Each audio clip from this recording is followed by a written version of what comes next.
Hello ka-Simply Fam! So, ayan guys, finally, meron na tayong update. O, ayan, sorry guys kung medyo matagal tayo hindi nakapag-update sa ating mga tanim. So, ayan guys, dito tayo sa bandang likod na una. So, nakikita nyo guys, kung hindi nyo pa to, alam kong hindi nyo to nakikita kasi nga panibagong mga tanim na naman ito nila boss. Ayan, meron ditong malaki ng okra kasi hindi na mahabol-habol namin sa pagpitas guys o pag-harvest kasi nga mas marami na ngayong punong okra na meron kami. So, meron na namang panibagong tanim. Yung iba, meron din akong mga tanim, guys, doon sa harapan ng bahay. So, dito tayo nauna sa magiliran. So, naalala nyo, ito yung sili. Ayan, guys, mas pinalawak po, opo, yung tanim nila, boss. Dito sa may likuran ito na area. Hindi nyo to nakikita, previews ng mga vlog ko about sa mga tanim. Ayan, may bunga ng atsal. Nakahilira dito guys yung mga atsal. So, ibig sabihin, pag sunod-sunod itong magbubunga, naku, mas dadami tayong ma-harvest at nakaka-enjoy. Ito naman guys na banda may pichay dyan na sinubukang itanim ni boss kung itry niya kung matutubo ba dyan kasi nga maraming mga langgam. Ayan, meron ditong atsal din. Yung iba dito guys, yung mga sili yan ha. Pero, mas marami dito yung atsal. And yan.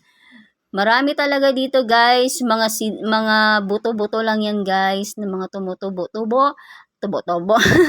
Ayan, ng mga tinatanim ni boss. Ayan, sunod ng sunod to si Miming ay. Ayan, may batong dito sa may gilid. Ayan, likuran to guys ng kwarto ko kung saan ako natutulog. Ayan.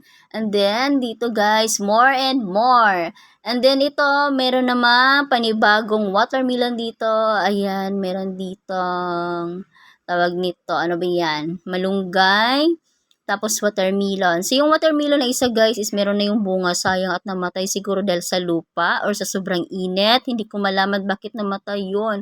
Malaki na pa naman sana yung bunga nun, pero at least yung isa na ito ay naiwan na nabuhay siya. Sana tuloy-tuloy yung ano niya. And then, ang kulit talaga ni Miming. Hayaan nyo na siya. Gusto niya magpa-flex sa kanyang sexy body. Ayan guys, mas pinalawak dito guys. Hindi nyo siya nakikita. Kasi nga, yung nakikita nyo dito sa may likuran ay yung sili lang na maraming bunga. Sa ngayon guys, is wala nang bunga masyado yung sili. Kasi nga siguro maraming mga langgam. Minsan nabubutas-butas pa yung mga dahon niya. May maraming insekto guys nangangagat.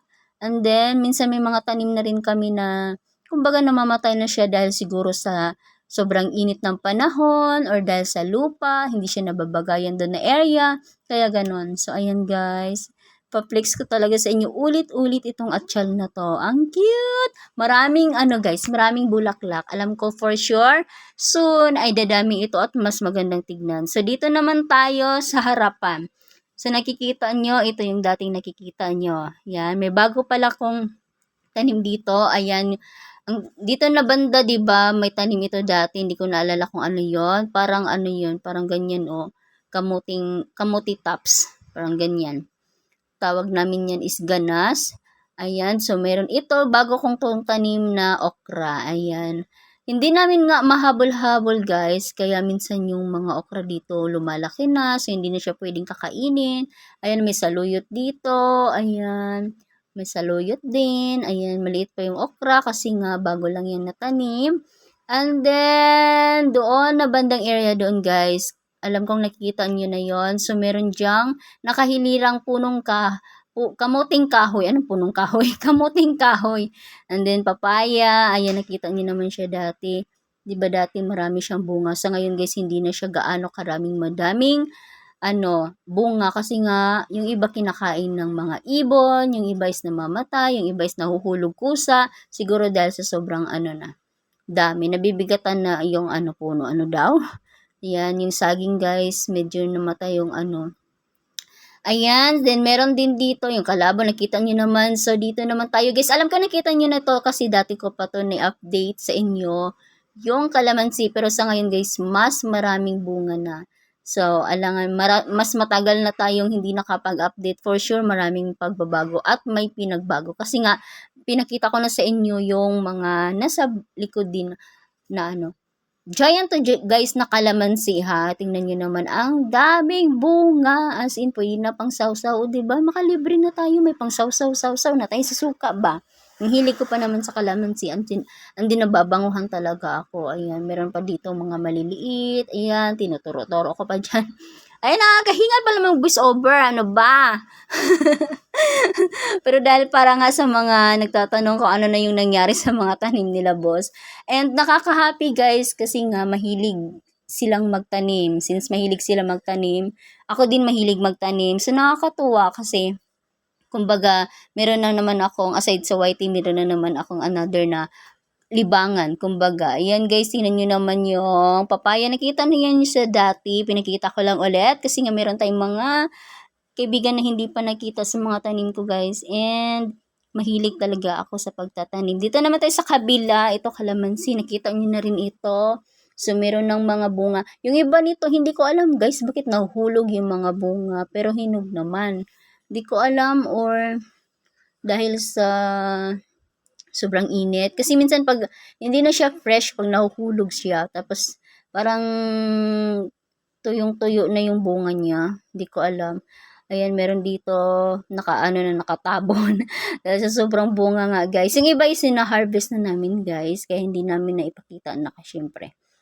At saka ito, ang kulit talaga ni Miming. O diba, mag-hi ka nga, Ming, sa guys. Ang po namin yan, guys, si Minggoy, yung isa si Catherine, wala si Catherine, iwan ko, layas.